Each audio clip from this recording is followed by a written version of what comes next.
حضرت عمر رضی اللہ عنہ کی زندگی پر لوگوں نے بڑی بڑی کتابیں لکھی ہیں، جن میں حضرت عمر رضی اللہ عنہ کے احوال، واقعات، آپ کی فتوحات اور آپ کا طرز حکمرانی لکھا ہے کہ آپ نے کس طریقے سے حکمرانی کی ہے اور امت کی رہنمائی کی ہے۔ یہاں علماء کرام نے ایک بڑا زبردست واقعہ لکھا ہے، وہ آپ دوستوں کی خدمت میں عرض کرنا ہے۔ علماء کرام لکھتے ہیں کہ جب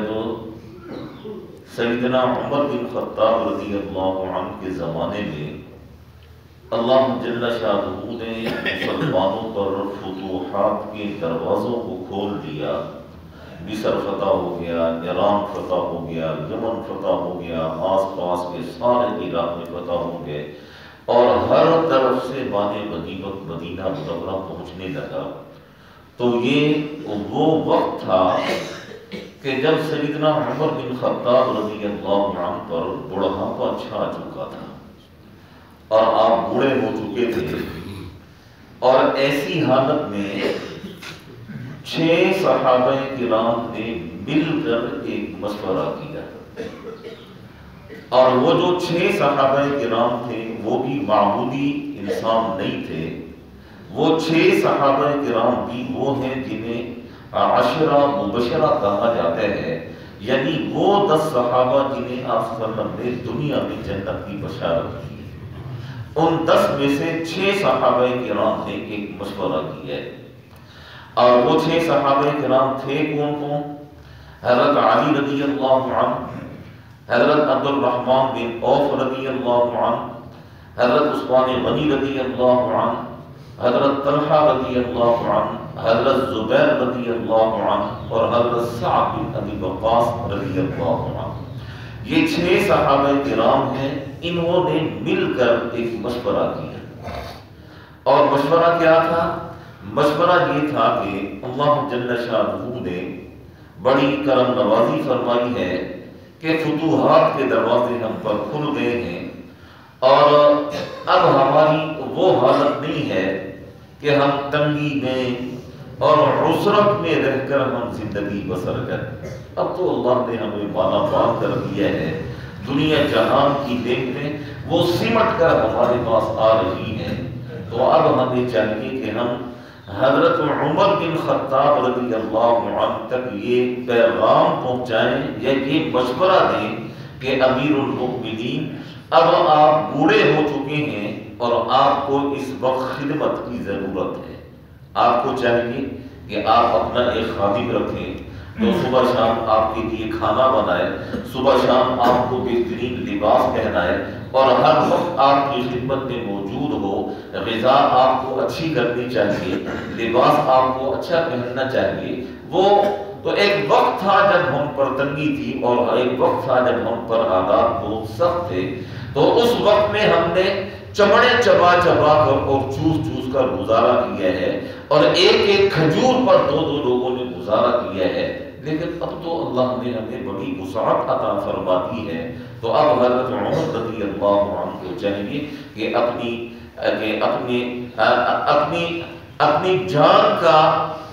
جان کو تھوڑا سا اب آرام میں رکھیں، اور حضرت عمر رضی اللہ عنہ کو چاہیے کہ سختی میں تھوڑی نرمی لائیں۔ اب وہ حالات نہیں ہیں جو حالات آج سے 15-20 سال پہلے تھے۔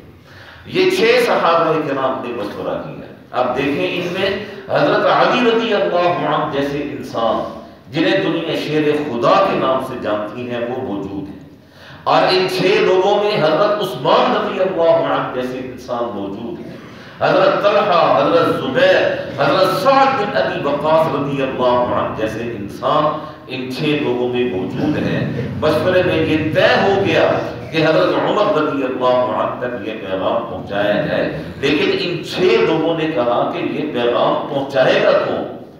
کون اتنی جرأت رکھتا ہے جو حضرت عمر رضی اللہ عنہ سے جا کر یہ کہے کہ حضرت اب آپ بوڑھے ہو چکے ہیں، تھوڑی نرمی لائیں، تھوڑے اپنی غذا کا خیال رکھیں، کھانے پینے کا خیال رکھیں۔ ان 6 میں سے کوئی آدمی تیار نہ ہوا، نہ حضرت علی رضی اللہ عنہ، نہ حضرت عثمان، نہ حضرت طلحہ، نہ حضرت زبیر، جس سے بھی کہا گیا اس نے کہا نہیں میں حضرت عمر کے پاس یہ مشورہ دے کر نہیں جاتا، میں جا کر آپ کے کام میں یہ بات نہیں ڈالتا، میں جا کر آپ کو یہ نہیں کہتا کہ آپ تھوڑی نرمی ہے۔ تو ان سب نے کہا کہ جب ہم 6 میں سے کوئی بھی جانے کے لیے تیار نہیں ہے تو پھر ہم حضرت عمر رضی اللہ عنہ تک یہ پیغام کیسے پہنچائیں؟ تو انہوں سب نے مشورہ کیا کہ حضرت عمر رضی اللہ عنہ کی صاحبزادی حضرت حفصہ رضی اللہ عنہا وہ موجود ہیں، ان کے ذریعے سے ہم پیغام بھیجتے ہیں۔ ایک وجہ تو یہ ہے کہ وہ بیٹی ہے آپ کی، اور دوسری وجہ یہ ہے کہ وہ آپ صلی اللہ علیہ وسلم کی زوجہ محترمہ ہیں، ام المؤمنین ہیں، تو وہ جب بات کریں گی تو حضرت عمر رضی اللہ عنہ ضرور بات کو سنیں گے اور اس پر عمل کریں گے۔ چنانچہ یہ 6 کے 6 لوگ حضرت حفصہ رضی اللہ عنہا کے پاس آئے اور ان سے جا کر کہا کہ اللہ نے اب تو فتوحات کا دروازہ کھول دیا ہے، اب وہ حالات نہیں ہیں، تو آپ جائیں حضرت عمر رضی اللہ عنہ کے پاس اور ان سے کہیں مزاج میں تھوڑی نرمی رکھیں، کھانا اچھا کریں، لباس اچھا پہنیں، اپنی خدمت کے لیے خادم رکھیں۔ آپ جائیں ان کو یہ کہیں، لیکن یہ چیز ذہن میں رکھیے گا کہ اگر حضرت عمر رضی اللہ عنہ مان جائیں تو پھر تو ہمارے نام بتا دینا کہ یہ ان لوگوں نے مجھے آپ کے پاس بھیجے ہیں، اور اگر نہ مانے تو پھر کسی کا نام ہم میں سے بس بتائیے گا، بس یہ ہم پر مہربانی کیجیے۔ حضرت حفصہ رضی اللہ عنہا نے فرمایا ٹھیک ہے۔ حضرت حفصہ رضی اللہ عنہا تشریف لے گئی حضرت عمر رضی اللہ عنہ کے پاس، اور حضرت عمر رضی اللہ عنہ کی خدمت میں جا کر عرض کیا کہ ابا جان اب آپ بوڑھے ہو چکے ہیں، بڑی ذمہ داریاں ہیں، اور اب تو اللہ نے فتوحات کا دروازہ ہم پر کھول دیا ہے، اور اب آپ کو چاہیے کہ خدمت کے لیے آپ خادم رکھیں، لباس اچھا پہنیں، اور اسی طریقے سے غذا آپ کی اچھی ہونی چاہیے، اور آپ مزاج میں بھی تھوڑی سی نرمی رکھیں۔ اب حالات اللہ نے تبدیل فرما دیے ہیں، اب تو مسلمانوں پر اللہ جل شانہ نے بڑا کرم اور بڑی مہربانی فرمائی ہے۔ تو حضرت عمر رضی اللہ عنہ نے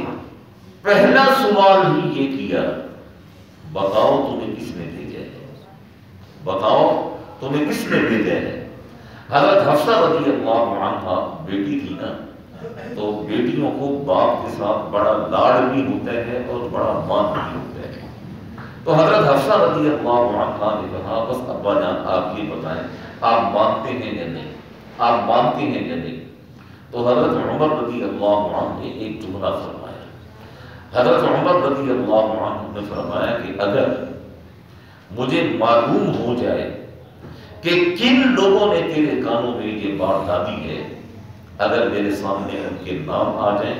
میں مار مار کے ان کے چہروں کو لہولوہان کر دوں، میں مار مار کے ان کے چہروں کو لہولوہان کر دوں کہ انہوں نے کیسے یہ جرات کی ہے کہ مجھ تک یہ بات پہنچانے کی اور یہ کہنے کی کہ اب مزاج میں نرمی لائیں۔ اور پھر حضرت حفصہ رضی اللہ عنہ سے فرمایا بیٹھ جاؤ میرے سامنے،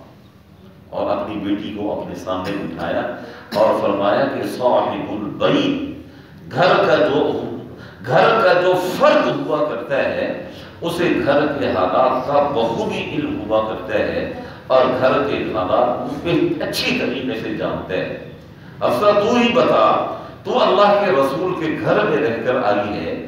جس دن تک آپ صلی اللہ علیہ وسلم اس فانی دنیا میں رہے ہیں، کیا تیری ہوتے ہوئے کوئی ایک دن بھی ایسا گزرا ہے کہ اللہ کے رسول نے پیٹ بھر کے کھانا کھایا ہو؟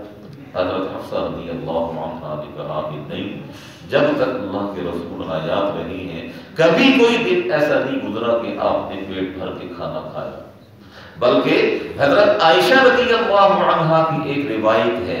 حضرت عائشہ رضی اللہ عنہا فرماتی ہیں ما شبع رسول اللہ صلی اللہ علیہ وسلم من خبز شعیر یومین متتابعین قط،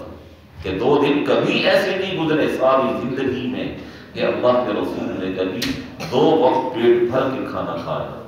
صبح کھایا شام کو نہیں کھایا، شام کو کھایا صبح نہیں کھایا، ایک دن کھایا تو دوسرے دن نہیں ہے، دوسرے دن کھایا تو اگلے دن نہیں ہے، اس طریقے سے گزارا ہوئے۔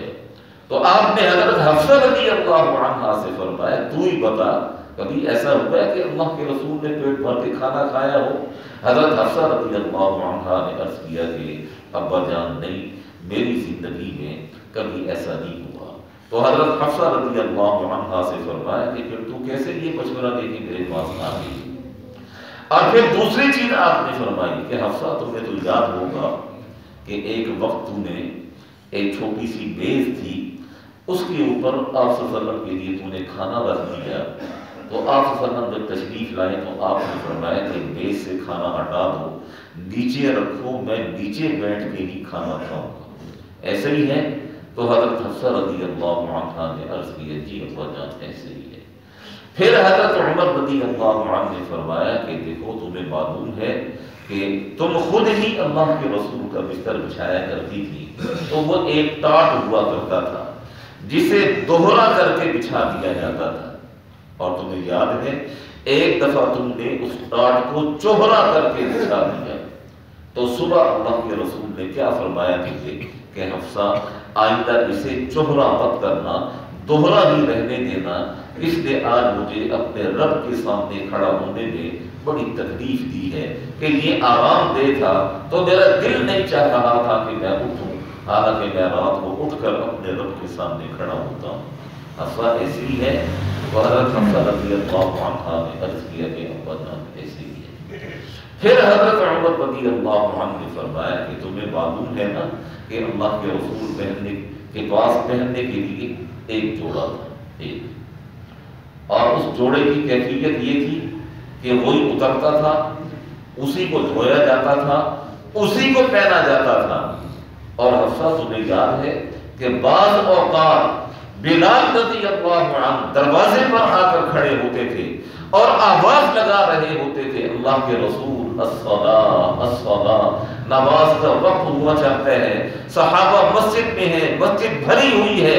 آپ تشریف لائیں، لیکن آپ صلی اللہ علیہ وسلم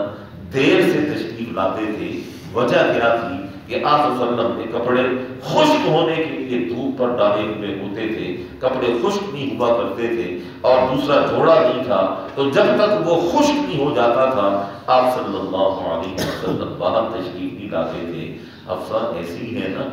تو حضرت حفصہ رضی اللہ عنہ نے کہا کہ جی ابا ایسی ہے۔ تو پھر حضرت عمر رضی اللہ عنہ فرمایا کہ حفصہ تو کیا منہ لے کے میرے پاس آئی، تو کیا منہ لے کے میرے پاس آئی ہے، اور کس طرح تو نے یہ جرت کی ہے یہ بات کرنے؟ کتابوں میں پتہ کیا لکھے ہیں؟ کتابوں میں لکھا ہے کہ حضرت حفصہ رضی اللہ عنہ کی چیخیں نکل گئی،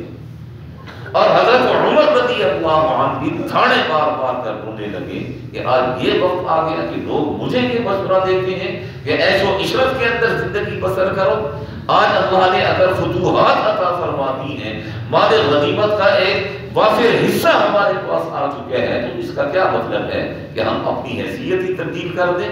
تو پھر حضرت عمر رضی اللہ عنہ نے اپنی بیٹی سے فرمایا کہ سنو حفصہ، سنو اچھی طرح کان کھول کر،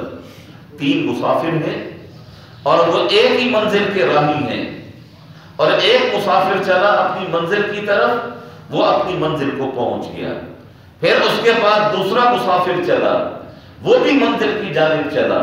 وہ بھی اپنی منزل کو پہنچ گیا، اب تیسرا مسافر میں ہوں، میں اپنی منزل سے ایک انچ بھی دائیں اور بائیں نہیں ہوں گا، اگر میں ادھر ادھر ہوا تو میں اپنے پہلے گئے ہوئے دو ساتھیوں کے پاس نہیں پہنچ سکوں گا، اس لیے میں انہی کے نقش قدم پر چلوں گا تاکہ منزل مقصود تک میں انہی کے پاس جا کر ٹھہروں اور انہی کے پاس جا کر پہنچوں۔ اور پہلے دو کون تھے؟ ایک آپ صلی اللہ علیہ وسلم کی ذات گرامی، اور ایک حضرت ابوبکر صدیق رضی اللہ عنہ کی ذات گرامی۔ اور حضرت عمر رضی اللہ عنہ نے فرمایا کہ حفصہ جاؤ، مجھے میرے ہاتھ پر چھوڑ دو، میں اسی طریقے سے رہوں گا، دنیا سے بے رغبت ہو کر قناعت کے ساتھ میں زندگی بسر کروں گا، اور اسی طریقے سے میں اس دنیا سے جاؤں گا۔ یہی تو وجہ ہے کہ ایک واقعہ لکھے ہے کہ حضرت عمر رضی اللہ عنہ کو جب یہ خنجر بن کر مارا گیا اور آپ شدید زخمی ہو گئے اور آپ پر بے ہوشی طاری ہو جاتی تھی، نماز کے لیے آپ کو اٹھایا جاتا تھا، آواز دی جاتی تھی، تو اس وقت آپ کی آنکھیں کھلتی تھیں اور آپ بالکل ہوشیار ہو جاتے تھے اور فرماتے تھے کہ ہاں ہاں اس آدمی کا اسلام میں کوئی حصہ ہی نہیں ہے جو نماز نہیں پڑھا۔ ایسی حالت میں نا ایک صحابی آپ کی عیادت کے لیے آئے اور حضرت عمر رضی اللہ عنہ پر بے ہوشی طاری تھی، وہ آئے عیادت کر کے جانے لگے تو آپ کی ایسے آنکھ کھلی، آپ کیا دیکھتے ہیں کہ اس کا جو تہبند ہے نا وہ زمین کے ساتھ گھسٹ رہا ہے۔ تو آپ نے فرمایا بلاؤ اسے میرے پاس، آپ نے کیا فرمایا بلاؤ اسے میرے پاس۔ جب وہ آئے تو حضرت عمر رضی اللہ عنہ سے نے ان سے فرمایا کہ اللہ کے رسول کے فرمان تم نے نہیں سنا کہ جو شخص چادر کو لٹکا کر چلتے ہیں یہ تکبر کا مظاہرہ کرتے ہیں کہ یہ حدیث تم تک نہیں پہنچی؟ تو اس صحابی نے کہا امیر المومنین پہنچی ہے، آئندہ میری چادر میری ٹخنوں سے نیچے نہیں ہو۔ انہوں نے فوراً اپنی چادر کو اوپر کی۔ تو یہ ہوتی ہے دینی حمیت، یہ ہوتی ہے دینی غیرت۔ اور حضرت عمر رضی اللہ عنہ جیسا باکمال انسان تو اب قیامت آ جائے گی، حضرت عمر رضی اللہ عنہ جیسا انسان یہ اس دنیا میں نہیں آئے۔ یہ ہمارے بڑے ہیں، اسلاف ہیں، دعا فرمائیں اللہ جل شانہ ہمیں ان حضرات کے نقش قدم پر چلنے کی توفیق نصیب۔ آمین۔ بسم اللہ الرحمن الرحیم۔